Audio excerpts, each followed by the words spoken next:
Alright, so unfortunately, this is my second time recording myself reading this paper because the first time around, my mic was muted for all 46 minutes. But we're back. So here is No Silver Bullet, Essence and Accident in Software Engineering by Frederick P. Brooks, Jr. There's no single development, neither technology or management technique, which by itself promises even one order of magnitude improvement within a decade of productivity and reliability and simplicity.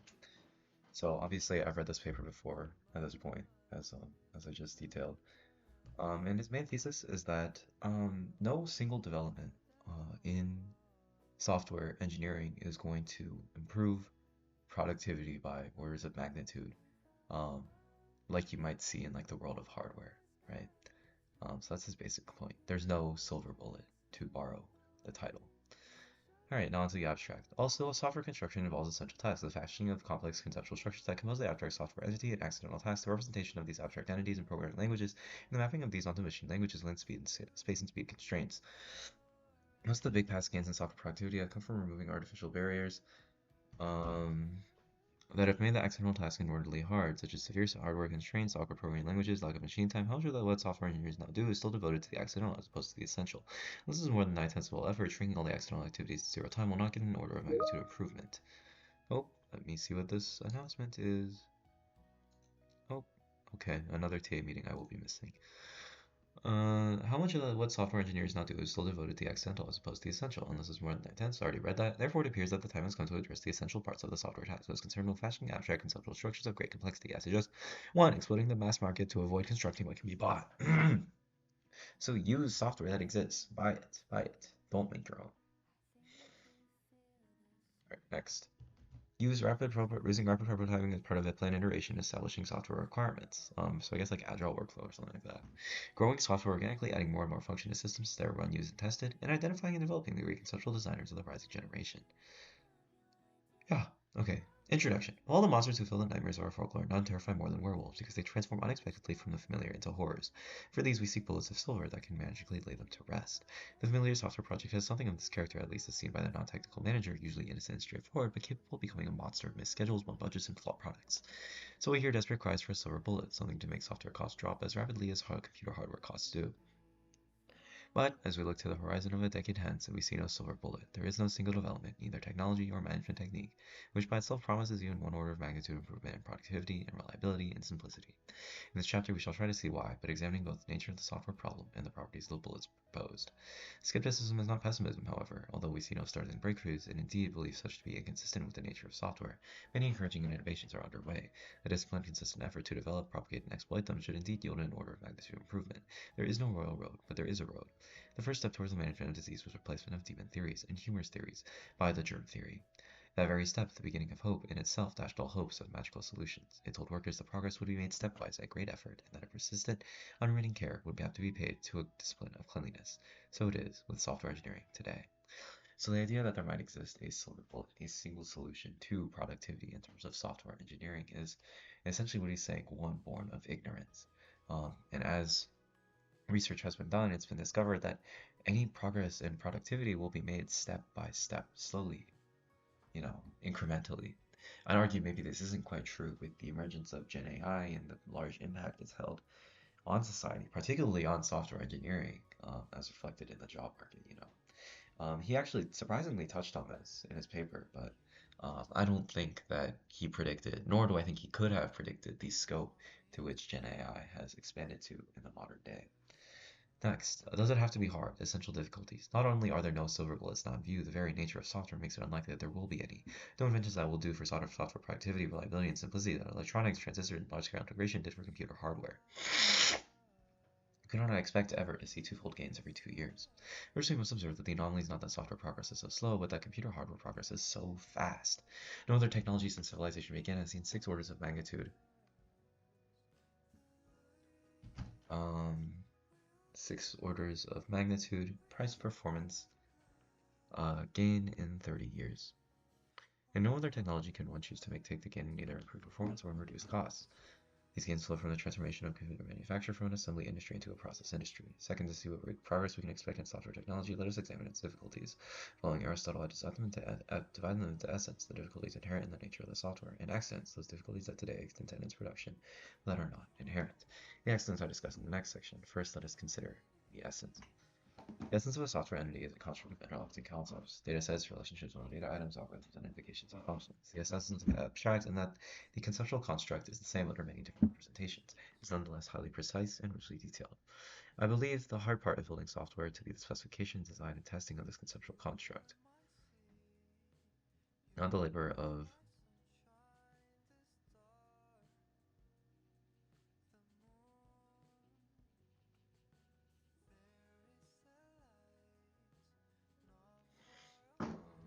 difficulties that today attend its production that are not inherent. These actions I discuss in the next section. Let's go to the essence.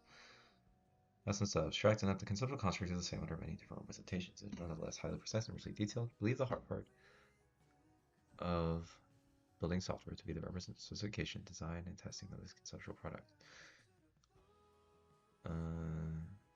Not the labor of representing it and testing.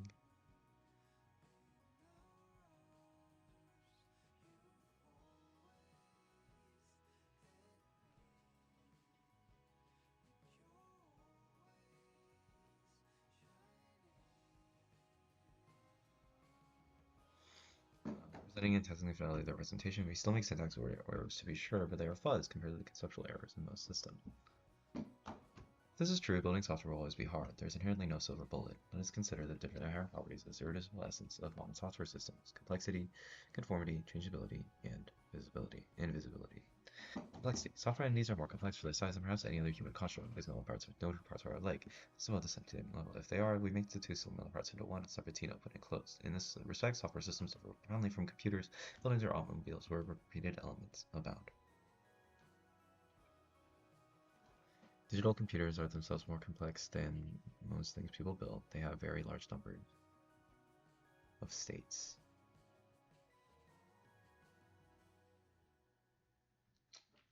This makes conceiving, describing, and testing them hard. Software and systems have orders of magnitude more states than computers do. Likewise, the scaling up of a software entity is not merely repetition of the same events and same elements in larger size. It's necessarily increasing the number of different elements. In most cases, the elements interact with each other in some nonlinear fashion, and the complexity of the whole increases much more than linearly. Complexity of software is an essential property, not an accidental one. Hence, descriptions of a software entity that abstract away its complexity often abstract away its essence. Mathematics and the physical sciences made great strides for 3 centuries by constructing simplified models of complex phenomena, deriving properties from the models and verifying those properties experimentally. This worked because the complexities ignored in the models were not the essential properties of the phenomena. It does not work when the complexities are the essence. Huh, interesting. I mean, I'd argue that all of the representations of software that we've been discussing in class are an example of how software can be simplified to its essence, less from a more complex state to one that is, well, obviously less so and easier to understand, you know? Many of the classical problems of developing software products derive from this essential complexity and its nonlinear increase in size. From the complexity comes the difficulty of communication among team members, which leads to product flaws, cost overruns, schedule delays. From the complexity comes the difficulty of enumerating, much less understanding all the possible states of the program, and from that comes the unreliability. From the complexity of the functions comes the difficulty of invoking those functions, which makes the programs hard to use. From the complexity of structure comes the difficulty of extending programs to new functions without creating side effects. From the complexity of structure comes the unvisualized state that constitutes security trapdoors. Not only technical problems, but management problems as well come from complexity. The complexity makes overview hard, thus impeding conceptual integrity. It makes it hard to find and control the loose ends. It creates a tremendous learning and understanding burden that makes personnel turnover a disaster. Conformity. Software people are not alone in placing complexities. Physics deals with terribly complex objects, even though the fundamental particle level. The physicist labors on, however, in a firm faith that there are unified principles to be found, whether in quarks or in unified field theories. Einstein repeatedly argued that there must be simplified explanations of nature, because God is not capricious or arbitrary. No such faith comforts the software engineer. Much of the complexity he must master is arbitrary complexity, forced without rhyme or reason by the many human institutions and systems to which its interfaces must conform.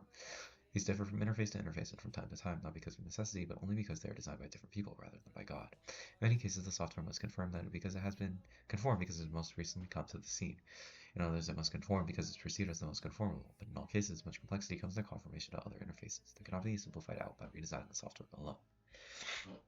This is a particularly relevant point in recent times, where software has become like a lot of software have become major infrastructure of society. So it's not easy to just like change the software. Like Kamala Harris said, we exist in the context of all in which we are. So too does the software exist in all of in the context of all in which it is. It didn't just fall out of the proverbial. It didn't just fall out of the data center, right? To create an analogy um, that makes me feel smart. Okay.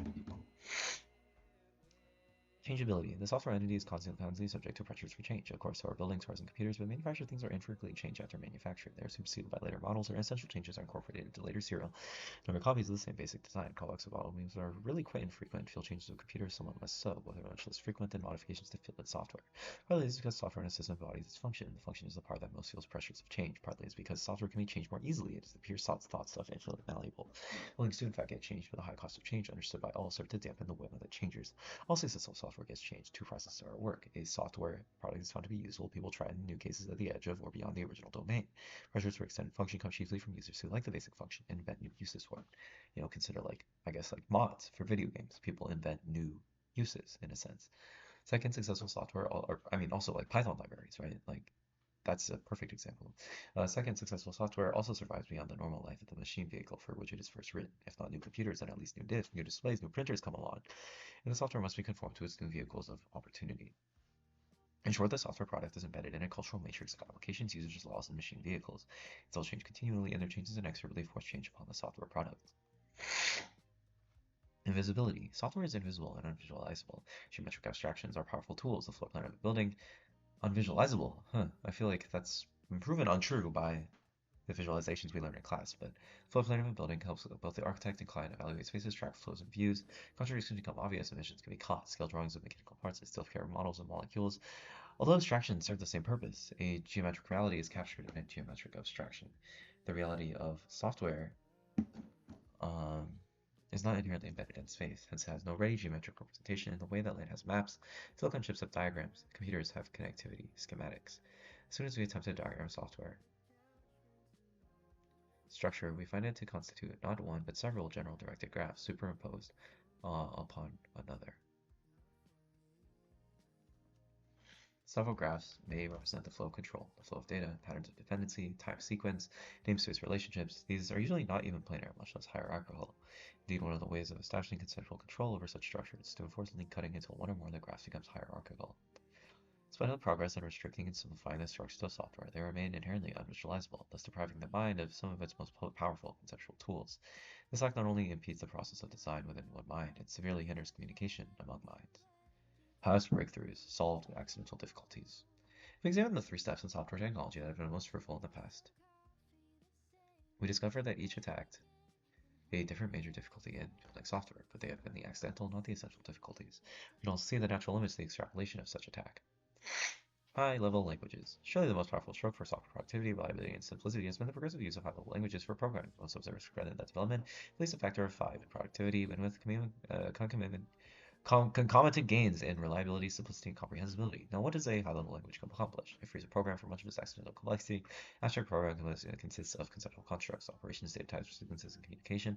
Concrete machine programming is concerned with bits, registers, conditions, branches, channels, disks, and such. To the extent that the high-level language embodies the constructs wanted in the abstract program and avoids all lower ones and eliminates a whole level of complexity that was never inherent in the program at all. Most high-level language can do is furnish all the constructs of the program and add to the abstract program to be sure the level of sophistication and thinking about data structures, data types, and operations is steadily rising at an ever-decreasing rate. Language development approaches closer and closer to the sophistication of users. Moreover, at some point, the elaboration of a high-level language becomes a burden that increases and reduces the intellectual task of the user, who rarely uses the esoteric constructs. Time sharing. Most observers credit time sharing with a major improvement in the productivity of programmers and the quality of their product, but not as large as that brought by high-level languages. Time sharing attacks a distinctly different difficulty. Time sharing preserves immediacy and hence enables us to maintain an overview of complexity. So turnaround of batch programming means that we inevitably forget the minutiae, if not the very thrust of what we were thinking when we stopped programming and called for compilation and execution. This interruption of consciousness is costly in time, for we must refresh. The most serious effect may well be the grasp of all that is going on in a complex system. So turnaround, like machine language complexities, is an accidental rather than an essential difficulty of the software process. The limits of the contribution. Hold on.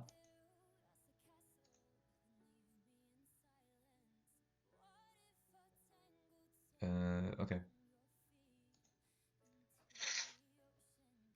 As an accidental rather than an essential difficulty of the software process, and the limits of the interpretation of time sharing derived directly, the principal effect is to shorten system response time. As it goes to zero at some point, it passes the human threshold of stability of 100 milliseconds. Beyond that, no benefits are to be expected. Unified programming environments. Unix and Interlibs, the first integrated programming environments that come into spread widespread use, are perceived to have improved productivity by integral factors. Why? They attack the accidental difficulties of using programs together by providing integrated libraries, unified file formats, and files and filters. As a result, conceptual structures that in principle could always call, feed, and use one another can indeed easily do so in practice. This breakthrough in turn simulated the development of full two benches, since each new tool can be applied to any program playing using standard formats. Because these successes, environments are the subject of much of today's software engineering research. Look at their promise and limitations in the next section. I wonder if the most modern extension of this would be like Docker, probably something like that. Now, hopes for silver. Now let's consider the technical developments that are most often advanced as potential silver bullets. What problems do they address? Whether the problems of essence or the remainders or accidental difficulties, do they offer revolutionary advances or incremental ones? Ada and other high-level language advances. One of the most touted recent developments is the programming language Ada, a general-purpose high-level programming language of the 1980s. It not only reflects evolutionary improvements in language concepts but embodies features to encourage one design modularization concepts. As the Ada philosophy is more of an advance than the Ada language for the possibility of modernization of abstract data types of hierarchical structuring.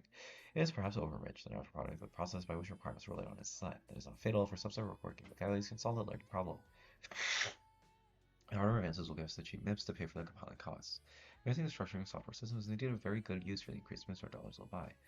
Operating systems largely decried in the 1960s for their mid-cycle class have proved to be an excellent form in which to use some of the MIPS and cheap memory bytes of the past hardware surge. Nevertheless, Ada will not prove to be the silver bullet that slays the software productivity monster. It is, after all, just another high-level language. The biggest payoff from such languages come from the first transition, from the accidental complexities of the machine into the more abstract statement of step-by-step solutions. Once those exits are removed, the writing ones are smaller, and the payoff from the real will surely be less. I predict that a decade from now, when the effectiveness of Ada's success will be seen to have made a substantial difference, but not because of any particular language feature, nor indeed because of all of them combined. Neither will the new Ada environment prove to be the cause of improvements. Ada's greatest contribution will be that switching to it occasion train programmers in modern software design techniques. Interestingly, I think Python was released a couple of years after this paper came out. Yeah, this was in 1986, and I think Python was like 89. Had this paper released a little bit later, I might be talking about Python, in which case it would probably be like, a little bit more relevant, because honestly, I don't know what Ada is. I've never reviewed it before, but yeah. Anyways, object-oriented programming. Java, CS 1331. Many students of the art hold out more hope for object-oriented programming than for any of the other technical facts of the day. I'm among them. Mark Sherman of Dartmouth knows that we need to be careful to distinguish two separate ideas that go under that name, abstract data types and hierarchical types, also called classes. So the abstract data type is that an object's type should be defined by a name, a set of proper values, and a set of proper operations, rather than a storage structure which should be hidden. Similar ADA's packages with private types or modules. Hierarchical types, such as Simula 67's classes, 6-7. A low definition of general interfaces that can be further refined by providing subordinate types. Two concepts are orthogonal. There may be hierarchies without hiding and hiding without hierarchies. Both concepts represent real advances in the art of building software. Each removes one or more accidental difficulty from the process, allowing the designer to express the essence of the design without having to express large amounts of syntactic material that add no information content.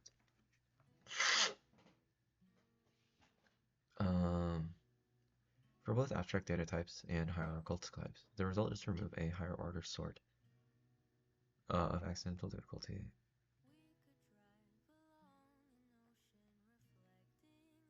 And allow a higher order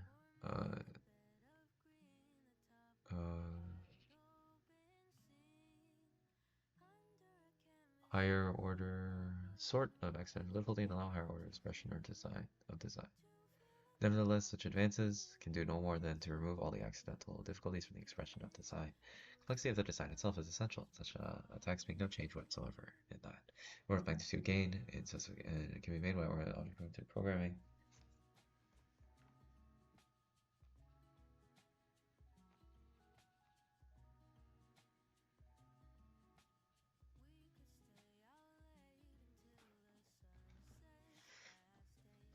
In order, the magnitude gain can be made by project-oriented programming only if the unnecessary underbrush of type specification remains. Today, in our programming language is itself responsible for 9/10 of the work involved in designing a program product. I doubt it. Artificial intelligence. Wow, Stan, he was really ahead of his time. Yeah, but I guess he didn't predict quite how far we'd get. Many people would expect advances in artificial intelligence to provide the revolutionary breakthrough that will give order of magnitude gains in software productivity and quality. I do not. See why we must dissect what is meant by artificial intelligence and then see how it applies. First, let's clarify the terminological chaos. Two different definitions of AI are in common use today. AI1, the use of computers to solve problems that would previously only be solved by applying human intelligence. AI2, the use of a specific set of programming techniques known as heuristic or role-based programming. In this approach, human experts are studied to determine what heuristics or rules of thumb they use in solving problems. The program is designed to solve a problem the way that humans seem to solve it. First definition has a sliding meaning. Something can fit the definition of AI, one today, but once we see how the program works and understand the problem, we'll not think of it as AI anymore. Unfortunately, I can identify a body of technology that is unique to this field. Once the work is problem specific, and some abstraction or creativity is required to see how to transfer it. I agree completely with this critique. The techniques used for speech recognition seem to have little in common with those used for image recognition, and both are different from those used in expert systems. I have a hard time seeing how image recognition, for example, will make any appreciable difference in programming practice. Same as try of speech recognition. The hard thing about building software is deciding what to say, not saying it. The facilitation of expression can give more than marginal gains. Expert system technology, AI2 deserves a section of its own. Expert systems. The most advanced part of the artificial intelligence art, and the most widely applies, is the technology for building expert systems. Many software scientists are hard at work applying this technology to the software building environment. What is the concept and what are the prospects? An expert system is a program containing a generalized inference engine and a rule base, designed to take input data and assumptions and explore the logical consequences through the inferences derivable from the rule base, building conclusions and advice, offering to explain its results by retracing its reasoning for the user. The inference engines typically can deal with fuzzy or probabilistic data and rules in addition to purely deterministic logic. Such systems offer some clear advantages over programmed algorithms for arriving at the same solutions as to the same problems. Inference engine technology is developed in an application-dependent way and then applied to many uses. One can justify much more effort on the inference engines. Indeed, the technology is well advanced.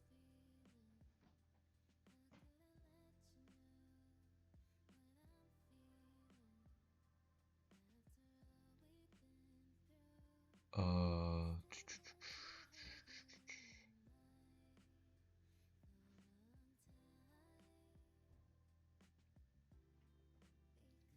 Assumptions and explore the logical consequences through the inferences derivable from the rule base, yielding conclusions and advice, and then offering to explain its results by retracing its reasoning for the user. Inference engines typically can deal with fuzzy or probabilistic data and rules in addition to purely deterministic logic. Such systems offer some clear advantage over programmed algorithms for arriving at the same solutions to the same problems. Inference engine technology is developed in an application-dependent way and then applied to many uses. One can justify much more effort on the inference engines. Indeed, that technology is well advanced. Exchangeable parts of the application peculiar materials are encoded in the rule base in a uniform fashion. And tools are provided for developing, changing, testing, and documenting the rule base. This regularizes much of the complexity of the application itself. Edward Feigenbaum says that the power of such systems does not come from ever fancier inference mechanisms, but rather from ever richer knowledge bases that reflect the real world more accurately. I believe the most important advance offered by technology is the separation of the application complexity from the program itself. How can this be applied to the software task? In many ways, suggesting interface rules, using test strategies, removing attack frequencies, offering optimization fields, etc.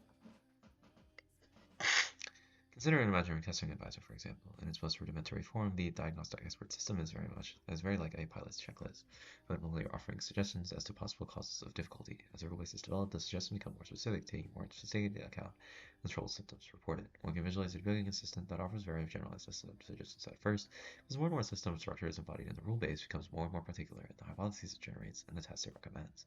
Such an expert system may depart most radically from the conventional ones in that its rule base should probably be hierarchically modularized in the same way that the corresponding software product is, so that as the product is modularly modified, the diagnostic rule base can be modularly modified as well.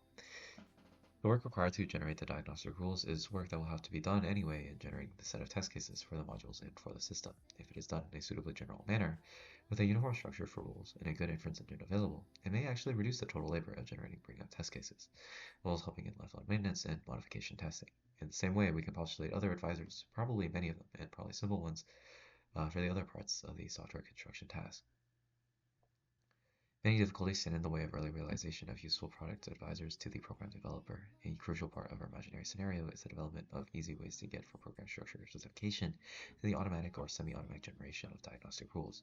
Even more difficult and important is the twofold task of knowledge acquisition, finding articulate, self-analytical experts who know why they do things, and developing efficient techniques for extracting what they know and instilling it into rule bases.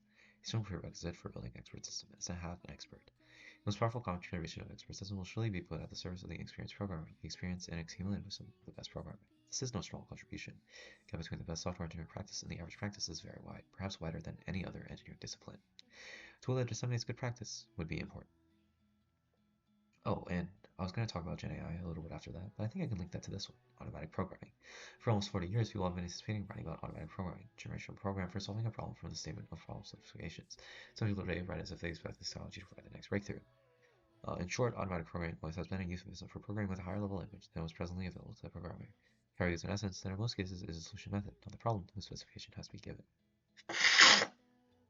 Exceptions can be found. The technique of building generators is very powerful and is routinely used to have good advantage in programs for sorting. Some systems for integrating differential equations have also permitted different specifications of the problem. A system will assert the parameters, choose from a library of methods of solution, and generate the program. The applications have very private properties. The problems are rarely characterized by at least a few parameters. Many known methods of solution provide a library of alternatives and extensive analysis led to explicit rules for selecting selection techniques given problem parameters. It is hard to see how much techniques generalize to the wider world of the ordinary software system, where cases with such unique properties are the exception. It's hard even to imagine how this breakthrough in generalization could see occur. Okay. So with this thing about automatic programming and expert systems, I think all these like coding agents, like Cursor, like Claude, like a perfect example of both of these combined, right? It's essentially this idea of putting at the service of an inexperienced programmer all the experience and accumulated wisdom of the best ones, right? It's got all the best practices and it's at its disposal, and it's easily able to disseminate that to beginner programmers. Like whether that's good or bad is there's nothing to be said about that with vibe coding at all. But yeah, then automatic programming. There's obviously like autocomplete, like fully auto-generated code, stuff like that. So yeah. All right, graphical programming. Favorite project subject for PhD dissertation in software engineering is graphical or visual programming, application of computer graphics to software design. Sometimes the premise of such an approach is postulated from the analogy with VLSI chip design, where computer graphics play so fruitful a role. Sometimes the approach is justified by considering flowcharts as the ideal program design medium and providing powerful facilities for constructing them. Nothing even convincing, much exciting has emerged from such efforts. I'm persuaded that nothing will. In the first place, as I have argued elsewhere, the flowchart is a very poor abstraction of software structure. Indeed, it is best viewed as Berg's von Neumann and Goldstein's attempt, and provided a desperately needed high-level control language for their proposed computer.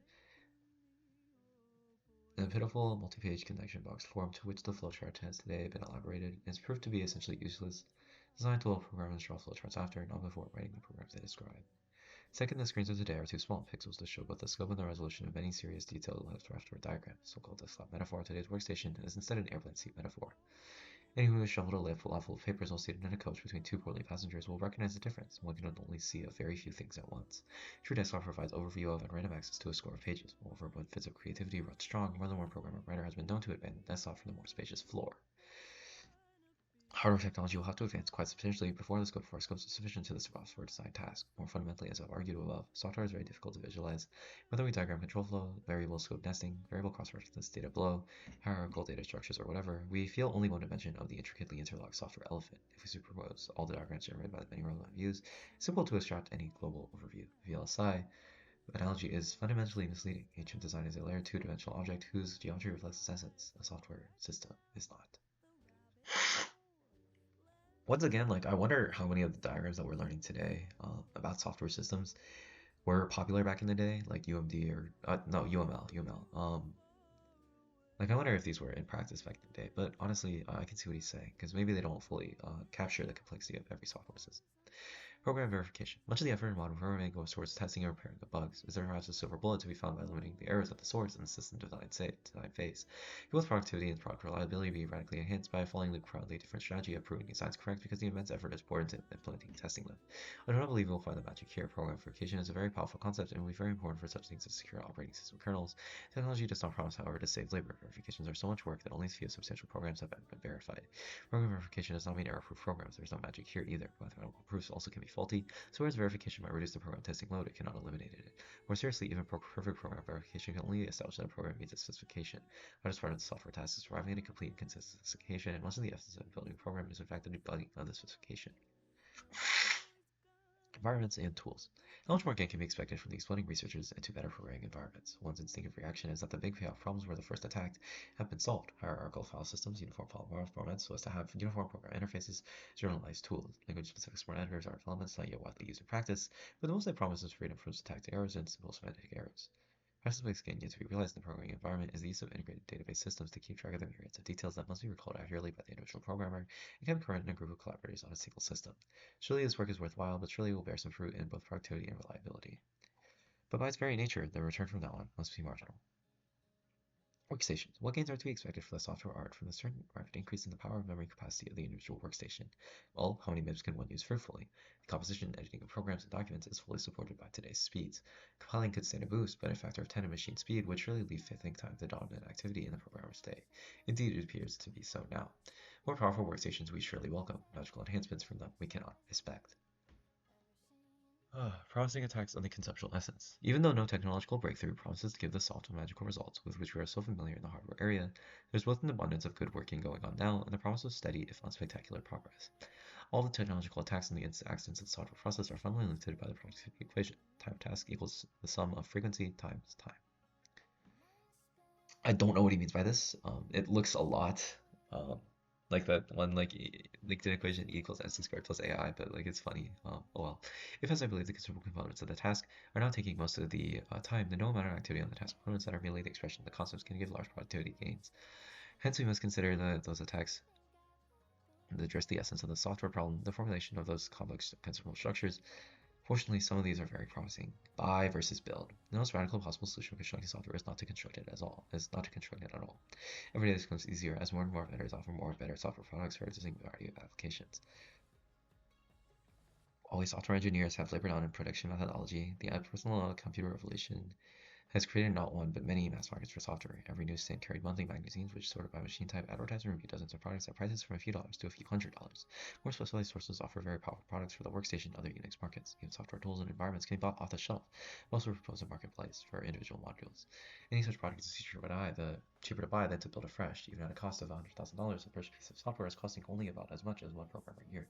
And delivery is immediate, at least for products that really exist, products whose developer can refer the process to a happy user. Moreover, such products tend to be much better documented and somewhat better maintained than whole world software.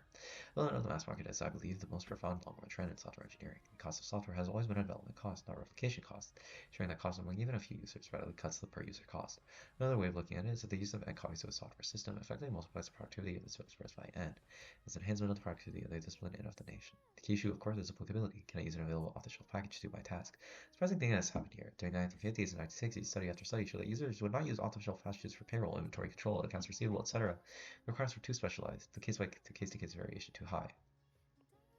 During the 1980s, we find such packages in high demand and widespread use. Now, what has changed? Not really the packages. They may be somewhat more generalized and somewhat more customizable than formerly, but not much. Not really the applications either. If anything, the business and scientific needs of today are more diverse, more complicated than those of 20 years ago. The big change has been in the solid hardware-software cost ratio. The buyer of a $2 million machine in 1960 felt that he could afford $250,000 more for a customized payroll program, one that's easily and non-disruptively into the computer-hostile social environment. Buyers of $50,000 office machines today cannot conceivably afford customized payroll programs, so they adapt their payroll procedures to the packages available. Computers are now so commonplace, if not yet so beloved, that the adaptations are accepted as a matter of course. There are dramatic exceptions to my argument that journalization of software packages has changed little over the years. Electronic spreadsheets and simple database systems. These powerful tools, so obvious in retrospect and yet so late appearing, lend themselves to myriad uses, some quite unorthodox. Articles and even books now about how to tackle unexpected tasks with a spreadsheet. Large numbers of applications that would have formerly been written using as custom programs in COBOL or report program generator are now routinely done with these tools. Many users now operate their own computers day in and day out, varied applications without ever writing a program. Indeed, many of these users cannot write new programs for their machines, but they are nevertheless adept at solving new problems with them. I believe the single most powerful software productivity strategy for main organizations today is to equip the computer naive intellectual workers on the firing line with personal computers and good generalized writing, drawing, file, and spreadsheet programs, and turn them loose. Same strategy with simple programming capabilities will also work for hundreds of laboratory scientists. Requirements refinement and rapid prototype. Okay. About this buy versus build philosophy, I think it's actually interesting. Clearly, it's true about a lot of companies. If you just consider their application software, a lot of them use Workday instead of having their own built-in in-house one. I remember talking to some Citadel engineers at a recent networking event, and they talked about how Citadel really wants to make all of their software in-house. And sure, it provides the benefit of like having more control on like specification over what you need. And maybe if like there isn't anything on the market that really matches what you need, maybe the best option is to make it in-house. Also, an internship I was at a couple of years ago, I was working with Genetic. They use the social media API to collect metrics from their social media.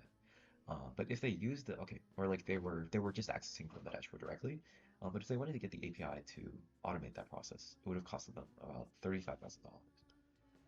But using an RPA process, we were able to make something within a couple months, certainly without much programmer labor, um, that could automate the process entirely, as well, without any of the costs. And like we're just not paid interns, so like yeah, honestly zero cost to the company, but yeah. So like obviously there are edge cases, examples where this isn't true. I think maybe this is like his most hasty generalization. But yeah, overall like a decent point. Requirements for and prototyping. How a single part of building a software system is deciding precisely what to build. The only required part of the conceptual work is so difficult to establishing the detailed technical requirements, including all the interfaces to people, to machines, and other software systems. Another part of the work so critical the resulting system is done wrong. Another part is more difficult to rectify later. Therefore, the most important function that software builders do for their clients is the iterative extraction and refinement of the product requirements. For the truth is, clients do not know what they want. They usually do not know what questions to be answered, and they might almost never have thought of the problem in detail that must be specified. And the simple answer, make the new user software system work like their old manual information processing systems, is in fact too simple. Clients never want exactly that. Complex software systems are moreover things that act, that move, that work. The dynamics of that action are hard to imagine. So in planning any software activity, it's necessary to allow for an extensive iteration between the client and the designer as part of the system definition. I would go a step farther and assert that it's really impossible for clients, even those working with software engineers, to specify completely, precisely, and correctly these exact requirements of a modern software product before having built and tried some version of the product they are specifying. Therefore, one of the most promising of the current technological efforts in one which attacks the instance and not the accidents of the software problem is the development of approaches and tools for rapid prototyping of systems through the iterative specification of requirements, just like the agile methodology, agile workflows. We talked a lot about this in class, like requirements engineering, like functional requirements, non-functional requirements, stuff like that. Yeah, things like that. This is very relevant to the content we've learned in class. Prototype software system is one that simulates the important interfaces and refers the main functions of the entire system while not necessarily being bound by the same hardware speed, size, or cost constraints. Prototypes typically perform the mainline tasks of the application, but make no attempt to handle the exceptions, respond correctly to invalid inputs, more cleanly, etc. The purpose of the prototype is to make real the conceptual structure specified so the client can test it for consistency and usability. Much of present-day software acquisition procedures rest upon the assumption that one can specify a satisfactory system in advance, get bids off for its construction, have it built, and install it. I think this assumption is fundamentally wrong, and that many software acquisition problems spring from that fallacy. Hence, they cannot be fixed without a fundamental revision, one that provides for iterative development and specification of prototypes and products. Incremental development. Grow, not build software. I still remember the jolt I felt in 1958 when I first heard a friend talk about building a program as opposed to writing one. In a flash, he brought in my whole wheel of the software process. That first shift was powerful and accurate. Today we understand how, like other building processes, the construction of software is, and we freely use other elements of a metaphor, such as specifications, assembly of components, and scaffolding. The building metaphor has outlived its usefulness. It's time to change again. If, as I believe, the conceptual structures we construct today are too complicated to be accurately specified in advance and too complex to be built flawlessly, then we must take a radically different approach. Let's turn the nature and slight complexity in living things instead of just the dead works of man. Here we can find constructs whose complexities thrill us with awe. Brain alone is intricate beyond mapping, powerful beyond imitation, rich in diversity, self-protective, and self-renewing. The secret is that it is grown, not built. Honestly, I think it's reflected in like the modular nature of a lot of current software engineering frameworks. Like React, we have components, right? And the idea is you can use these components, you can reuse these components, and use them to build new pages. So you don't have to remake everything completely new for each one. You can just make it an amalgamation of things that you've already made, and that way you can grow your system easily. You can grow it in an intuitive manner, you know. Some years ago, Harlan Mills proposed that any software system should be grown by incremental development. That is, the system should first be made to run, even though it does nothing useful except call a proper set of dummy subprograms. And then bit by bit, it's fleshed out, with the subprograms in turn being developed into actions or calls to empty stubs in the level below. I've seen the most dramatic results since I began urging this technique on the project builders in my software engineering laboratory class. Nothing in the past decade has been so radically changed my own practice or its effectiveness. The approach necessitates top-down design. Ford is a top-down growing of the software. It allows easy backtracking. It lends itself to early prototypes. Each added function and new provision for more complex data or circumstances grown organically out of what is already there. The moral effects are startling. Enthusiasm jumps when there's a running system, even a simple one. Efforts redouble when the first picture from a new graphic software system appears on the screen, even if it is only a rectangle. One always has, at every stage in the process, a working system. I find that teams can grow much more complex entities in 4 months than they can build. The same benefits can be realized on large projects as on my small ones. Great designers. The central question of how to improve the software art centers, as it always, on people. We can get designs by following good practices instead of poor ones. Good design practices can be taught. Programmers are among the most intelligent part of the population, so they can learn good practice. Thus, a major thrust in the United States is to promulgate good modern practice. New curricula, new literature, new organizations such as the Software Engineering Institute all have come into being in order to raise the level of practice from poor to good. This is entirely proper. Nevertheless, I do not believe we can make the next step upward in the same way. Whereas the difference between poor conceptual designs and good ones may lie in the soundness of design method, the difference between good designs and great ones surely does not. Great designs come from great designers. Software construction is a creative process. Design methodology can empower and liberate the creative mind. It cannot inflame or inspire the drudge. The differences are not minor. It is rather like Salieri and Mozart. Study after study shows that the very best designers produce structures that are faster, smaller, simpler, cleaner, and produced with less effort. Differences between the great and the average approach in order of magnitude. A little retrospection shows that although many fine, useful software systems have been designed by committees and built by multi-part projects, those software systems that have excited, passionate fans are those that are the products of one or a few designing minds, great designer. Consider Unix, APL, Pascal, Modulus, Smalltalk Interface, even Fortran, in contrast with COBOL, PLI, Algol, MPS 370, and MS-DOS. Hence, although I strongly support the technology transfer and curriculum development efforts now underway, I think the most important single effort we can mount is to have great ways to grow great designers. No software organization can ignore this challenge. Good managers, scarce though they are no scarcer than good designers. Great designers and great managers are both very rare. Most organizations spend considerable effort in finding and cultivating the management prospects. I know of none that spends equal effort in finding and developing great designers, upon whom the technical excellence of the products will ultimately depend. My first proposal is that each software organization must determine and proclaim that great designers are as important to its success as great managers are, and they can be expected to be similarly nurtured and rewarded. Not only salary, but the prerequisites of admission, office size, furnishings, personal technical equipment, travel funds, staff support must be fully equivalent. How to grow great designers. Space does not permit a lengthy discussion, but some steps are obvious. Systematically identify top designers as early as possible, most are often not the most experienced. Assign a career mentor to be responsible for the development of the prospect, and keep a careful career file. Devise and maintain a career development plan for each prospect, including carefully selected apprenticeships with top designers, episodes of advanced formal education, and short courses, alternatives with sole design and technical leadership assignments. Provide opportunities for growing designers to interact with and stimulate each other. Little anecdote on this importance of design. I have a friend who's really good at software development. He's super cracked. He's probably a 10x dev or something, right? And he's been to a lot of hackathons before, but he didn't have too much success because he doesn't have much design experience, right? But I have another friend who she's a really, really good designer. She has a lot of experience, not really technical necessarily, but a lot of design experience in other aspects. So I recently connected them with each other because they were both going to hack MIT. So I told them they should team up together, and they did, and they actually just won an award, right? So you can see how combined together, both the importance of design and development are clear, right? You need to have a good design because without a good design, even no matter how good your development is, your product can only be so good. And I think there's another point to be made about Gen AI, right? Design is inherently a very human thing, right? It's about understanding the needs of your human clients and designing a system that best fits them.